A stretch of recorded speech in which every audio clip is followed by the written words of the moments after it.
see how it looks so far. Time. Hello everyone, my name is Sarah, and today we are going to talk about how to set goals and how to manage time effectively. So let's jump right into it. Goals can be split up into 3 sections: long-term goals, short-term goals, and medium-term goals. Allowing yourself to have goals, whether long or short-term, will give you the motivation to work harder. You may face setbacks as you push out of your comfort zone and stay focused on your goals, but by having grit and problem solving, you can overcome those obstacles and learn how to make the best use of your time in order to stay productive. Having set goals keeps you on the right path. It helps you know where you're going, which helps you stay motivated as you strive for academic and future success. Creating a schedule of your goals helps you to fight procrastination and gives you something to work towards. Even if your goals are as simple as completing house chores, the schedule keeping is the key to present and future success. There are 3 actions that help achieve career and academic success, and these are to determine your goals, establish your priorities, and applying those good habits as you strive to stay motivated. Even on those days you don't feel motivated, those structured habits will keep you on the right track. Allowing family and friends around you to support you and guide you will help you maintain that schedule and keep your goals realistic and manageable.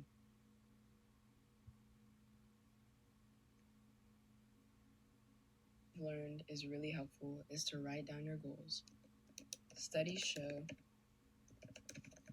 that writing down your goals helps you accomplish them. And saying them out loud and looking over them consistently helps just as much too.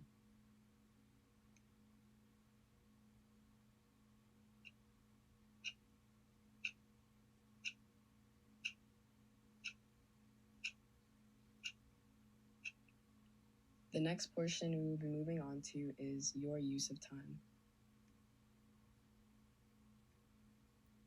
As we all know, technology can be a big time waster because of how distracting it is. Many people tend to get interrupted from their studies because of their phone or computer. Keeping your tabs to a minimum will help you to not lose your focus, and putting away or turning off your phone will set your mind away from social media and others who could drive you away from your work. If you find yourself feeling fried after working or even before you've started, taking a walk or doing some sort of physical activity can help you clear your mind and recollect yourself so your concentration levels improve. As part of staying away from distractions, creating a priority list is a great way to stay organized. It helps you know what to focus on and reduces your stress. I know for me personally, having a schedule really helps me know I'm on track with all the things I have to do. And it's because trying to keep track of that schedule in our heads can be so overwhelming. If you know an assignment is coming up at a deadline soon, but you have a test due in a week before that assignment, your priorities should mostly be averted to your test, and then when you're confident in that area, you can move on to the next assignment. Another important element to using your time wisely is to set a limit for yourself. Even if things don't go exactly as you planned, you can still try to get back on track as soon as possible. That way you know what to expect from yourself, and you're giving yourself that freedom to take a bit longer on something than what you may have hoped for, because sometimes that happens.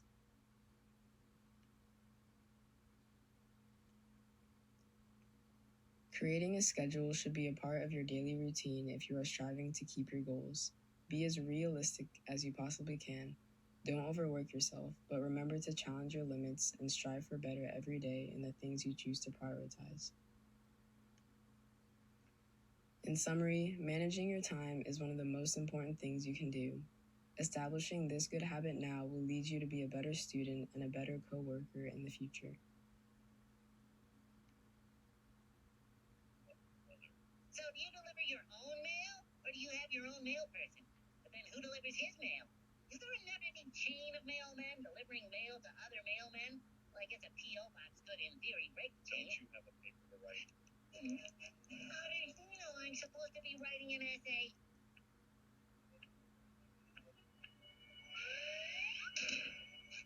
In other news, local resident SpongeBob SquarePants only has a few hours left to complete his essay, and yet he continues to goof off.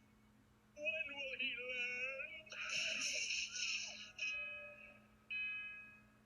Oh no! Midnight!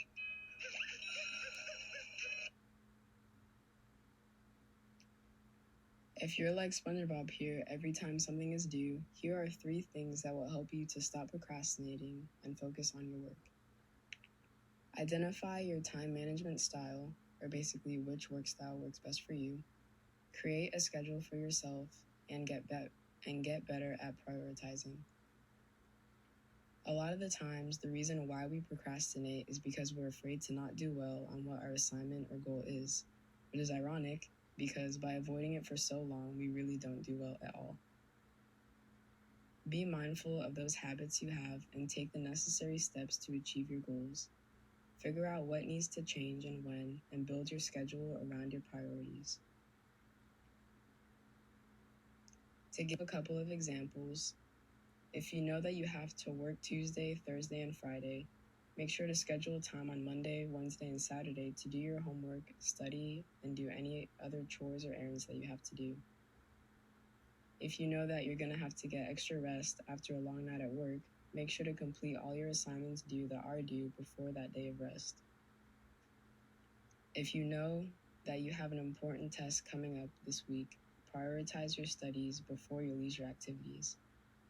Creating a schedule structured around your priorities and actually following and keeping that schedule will set you up for success. Don't be afraid to make adjustments as you evolve to your academic and professional career.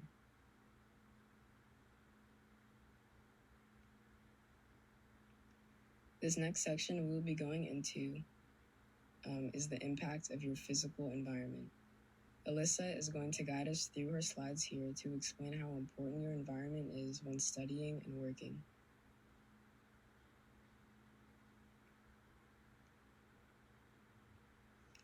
Setting and time management, how your physical environment plays a role.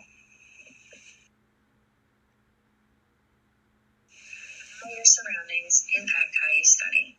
There are many factors that go into picking a proper study environment, such as reducing your background noise, the quality of lighting, making sure the room is at a comfortable temperature, and reducing your overall distractions.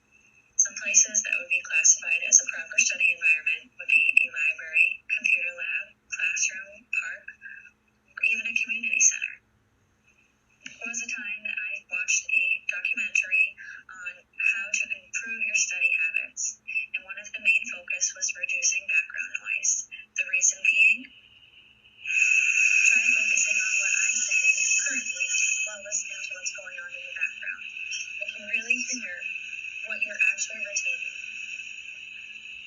Whereas if you're listening to me with no background noise, it's easier to focus in and understand exactly what I'm trying to get across.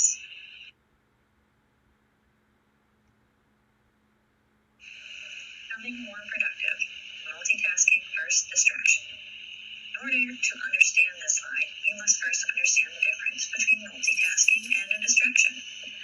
Multitasking, the performance of more than one task at a given time, and distraction, a thing that prevents someone from giving full attention to something else. It is said from the text in our class workbooks that one cannot truly multitask.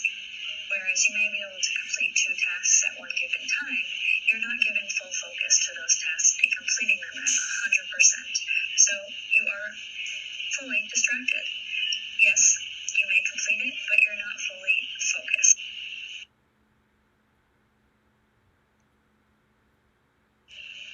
When it comes to best practices for study habits, read below at the 3 best practices in order to increase your study habits.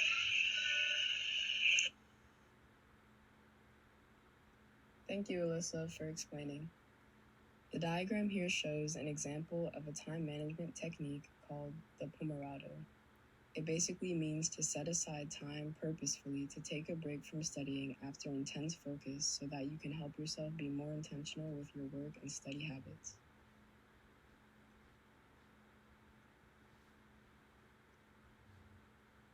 To give an overview of all we've been talking about, your surroundings have a big part to play on your ability to focus. Loud, bustling, distracting locations will make it more difficult for you to get your work done, or to at least get it done peacefully. When you are working, set aside as many distractions as possible and focus on the task in front of you. Having the TV playing in the background while you are trying to read will make reading much more difficult. Go to a quiet place if possible, or create that quiet space yourself where you know no one can bother you. By limiting distractions, making realistic goals, and managing your time effectively, you can perform your best academically, which will prepare you for your future. The earlier you know how to work productively and set up an effective schedule for yourself, the better. Your future career, and even in the classes you take now, will require you to do your best work, and this means you need to know how to manage your time properly so you know how to handle the responsibilities being thrown at you. Thanks so much for tuning in on how to set goals and manage time effectively. Remember to create good habits now for your future, and it will pay off in your academics and in your professional career. Good luck.